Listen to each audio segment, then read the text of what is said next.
Всичко е наред, лека нощ. Тази фраза обиколи целия свят. Последните думи са на пилота, преди сигналът от Боинга на малайзийските авиолинии да изчезне. Последната трансмисия от мистериозно изчезналия самолет влезе в списъка на най-известните последни думи. Репортерът Джин Мус от CNN разказва кои са те. Едно от най-известните сбогувания.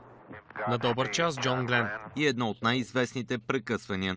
Лека нощ и късмет. Но когато късметът изневерява на полет 370 на малайзийските аеролинии, тези 4 думи Всичко е наред, лека нощ обикалят целия свят. All right, good night. All right, good night. There would be an all right, good night. All right, good night is a game changer. Последните думи на Амелия Еърхарт са: горивото почти свърши.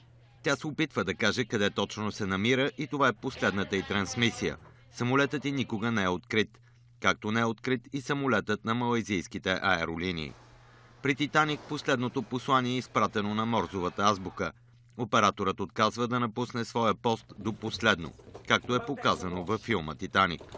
Хайде, изпълнихме дълга си. Няма да дойда. Той загива при потъването на кораба, но преди това успява да напише: Идвайте бързо, машинното е пълно с вода. При совалката Challenger последното включване на пилота е въздишка. Понякога последните думи просто липсват. Вместо тях има само злокобна тишина, какъвто е случая с совалката Колумбия. Сега отново има тишина, след тези 4 думи. Всичко е наред, лека нощ.